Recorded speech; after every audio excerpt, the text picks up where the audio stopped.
Madame, monsieur, bonsoir. À la une de ce journal du mardi 19 avril sur Canal 32, l'inauguration d'un nouveau lieu d'accueil pour faciliter le parcours des mineurs maltraités.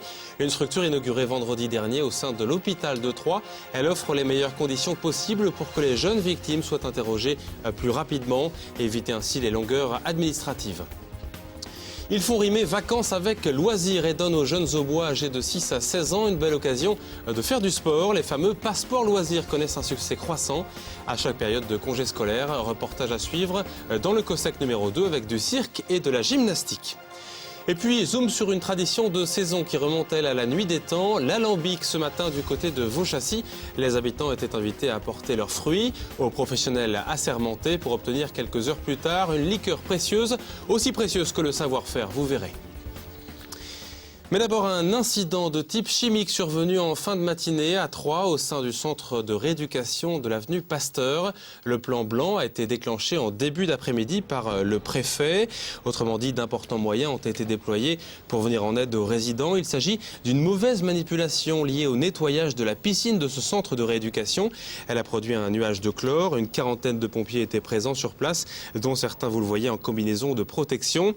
Au total, 9 salariés ont été évacués vers l'hôpital et 124 personnes impliquées. Une grosse frayeur, mais pas de gravité réelle. Écoutez les précisions du lieutenant-colonel Demière, des pompiers de Troyes. Ce matin, un mélange accidentel au niveau des produits qui gèrent la piscine a été opéré et ça a engendré un nuage de chlore et mélangé d'acide chlorhydrique qui a nécessité l'évacuation du personnel et des pensionnaires de l'établissement du centre Pasteur de rééducation. 9 personnes ont été évacuées sur le centre hospitalier de Troyes à midi et qu'à l'heure où je vous parle, c'est-à-dire à près de 15 heures, l'ensemble de ces personnes ont pu rejoindre soit leur domicile, soit la structure d'accueil et donc aucun symptôme, aucune pathologie particulière n'a été décelé par les services hospitaliers. Nous avons donc évacué les 9 personnes qui avaient été le plus exposées à cette vaporation de gaz chlorique et nous avons également évacué l'ensemble du reste du personnel, c'est-à-dire 101 personnes. Et tout est donc rentré dans l'ordre en fin d'après-midi. Le directeur du centre de rééducation et de réadaptation fonctionnelle de l'avenue Pasteur a fait le point sur les conséquences de cet incident. Écoutez Philippe Voisin, le directeur du centre, au micro d'Annabelle Millet. Là, il n'y a plus aucun risque. La situation de crise est maintenant derrière nous. On va pouvoir réutiliser nos locaux dès demain matin pour les soins et la rééducation. La seule zone de l'établissement qui va rester un peu en sommeil, c'est la balnéothérapie qu'on a besoin de revoir. On va vider le bassin et puis remettre en eau seulement à partir de la semaine prochaine pour vraiment une opération, enfin une situation totalement normale début de semaine prochaine. Éviter les longues attentes en passant d'un agent à un autre, de salle blafarde en salle blafarde et offrir aux mineurs maltraités un lieu propice à la confiance. Voilà ce qui a motivé la construction d'une nouvelle unité d'accueil au sein même de l'hôpital de Troyes. Ouverte il y a 5 mois, cette structure unique en France sur ce type de modèle a été inaugurée vendredi dernier par le président du Conseil général et le procureur de la République. Présentation signée Christian Viera. Coups, violences sexuelles, maltraitance morale, l'unité d'accueil des mineurs victimes est une enclave judiciaire au sein de l'hôpital. La gendarmerie et la police font tous les enregistrements avec le matériel qui est là, avec 2 enregistreurs, un fax, tout ce qu'il faut pour pouvoir communiquer avec l'extérieur s'ils en ont besoin. Inauguré 6 mois après son ouverture, ce service a été imaginé par un pédiatre de l'hôpital de Troyes. Son objectif, un lieu unique pour une prise en charge multiple. Ici, on trouve l'endroit où les psychologues voient les enfants. Les psychologues sont emmenés, ils ont un bureau spécialement réservé pour eux. En face, vous avez la salle d'audition où on trouve la caméra qui va filmer l'enfant, les chaises pour les enquêteurs et la chaise blanche théoriquement réservée pour l'enfant maltraité. Les autres pièces, vous trouverez les associations de victimes peuvent rencontrer les enfants. Et puis au bout, la salle où se font tous les examens cliniques. Ici, en moyenne, un cas d'enfant maltraité est examiné chaque semaine. Ouvert depuis novembre 2010, le premier bilan pour les victimes et la justice s'avère satisfaisant. Ce qui est très traumatisant en fait, pour les victimes, qu'elles soient majeures ou mineures, c'est d'être réentendues plusieurs fois, à plusieurs jours d'intervalle. À chaque fois, on revit effectivement le traumatisme. Et là c'est une façon effectivement de limiter ce traumatisme-là. C'est en plus le lieu de rencontre des différents intervenants. Et c'est un lieu d'échange entre les enquêteurs d'une part, les experts et les travailleurs sociaux dans la mesure de ce qui peut être dit par les uns et les autres. Sur les 38 millions d'euros consacrés chaque année à l'accompagnement de l'enfance par le Conseil général, 85 000 euros ont été investis dans les travaux et l'aménagement de ces locaux. Imaginez, en 2008, il a fallu attendre 4 ans son ouverture. La question ici, c'est qu'il ne faut pas faire venir l'enfant et la famille 10 fois. Au motif qu'il y a des entités qui vont vouloir faire la conversation. Il faut que l'ensemble des actions soient coordonnées.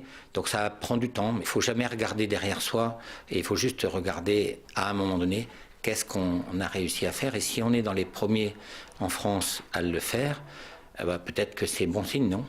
Lors du lancement de ce projet, dans l'Aube, en un an, 130 cas de mineurs victimes ont été examinés. C'est devenu une activité de vacances comme une autre. Le soutien scolaire organisé est désormais en place depuis 2008. À chaque vacances scolaires, dans l'Aube, 148 stages de ce genre sont organisés pendant ces vacances de Pâques. Ce matin, une dizaine d'élèves troyens de primaire ont assisté à un cours de mathématiques à l'école Pagnol sur la base du volontariat. Les professeurs, eux, sont rémunérés pour ce service. Philippe Alexandre est inspecteur de l'éducation nationale. Il revient sur l'intérêt de ces cours en petits groupes au micro d'Annabelle Millet. C'est un dispositif qui marche bien, qui fonctionne bien.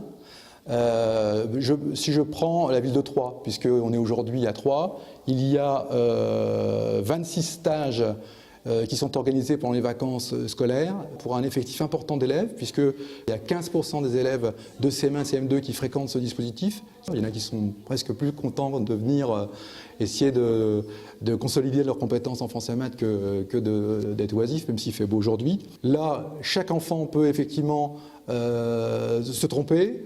Il est pas mal à l'aise parce qu'il est en petit groupe et l'enseignante n'a que 5 élèves à s'occuper et donc c'est quand même des conditions extrêmement favorables. Et alors que les uns planchent sur les maths et le français, d'autres, peut-être leurs congénères, planchent en ce moment sur autre chose. La pyramide humaine, le trampoline ou même encore l'équitation sous le soleil grâce au fameux passeport loisirs. Mis en place par l'Office des sports à Troyes, ils sont accessibles à tous les enfants du département. Il suffit juste d'avoir entre 6 et 16 ans et vouloir mettre une pincée de sport au menu de ses vacances. Cyril Tavernet est allé le constater sur place au complexe Henri Terré en compagnie du responsable de ces passes loisirs. Regardez. Allez, on y va!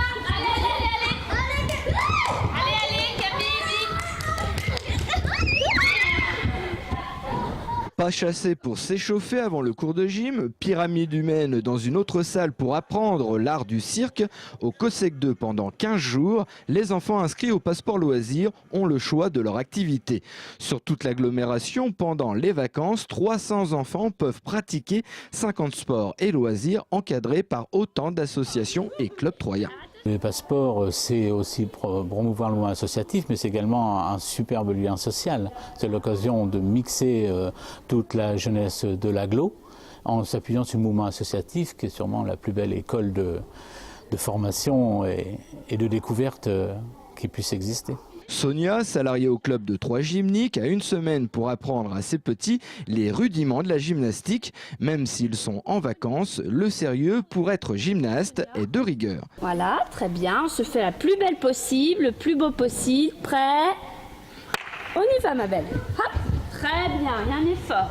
Je pense qu'il faut leur parler simplement, ils comprennent bien, donc c'est des enfants de 6 à 12 ans. Leur montrer qu'il faut s'appliquer, bien faire et puis... ça se passe bien normalement. Ça se passe même très bien, les enfants s'amusent. C'est bien parce qu'en fait on fait un peu de tout, on fait du trampoline. Moi j'avais jamais fait le stop et la sortie en chandelle. Alors j'aime bien la gym. En 8 ans de passeport loisirs, Céline Dichoupette a vu défiler des clowns en herbe et une trentaine ont rejoint son école de cirque. Le passeport loisirs inspire des vocations. Même pour mes activités après, pour mes spectacles en tant qu'artiste de cirque, en tant que clown, il y a aussi beaucoup de parents qui m'ont fait intervenir dans les écoles pour des spectacles de comité d'entreprise, d'arbres de Noël. Donc non, le passeport loisirs est un bon tremplin. Ces activités comme 50 autres se poursuivront cet été de juillet à août. Les inscriptions s'ouvrent dès le 15 juin. Il reste encore des places pour certaines activités. Le passeport coûte 15 €, 20 € pour les enfants extérieurs à l'agglomération troyenne. Renseignements sur internet sport au singulier-3.com. Une autre tradition qui perdure, beaucoup plus ancienne que les passeports loisirs et pas vraiment pour les enfants, celle de l'alambic.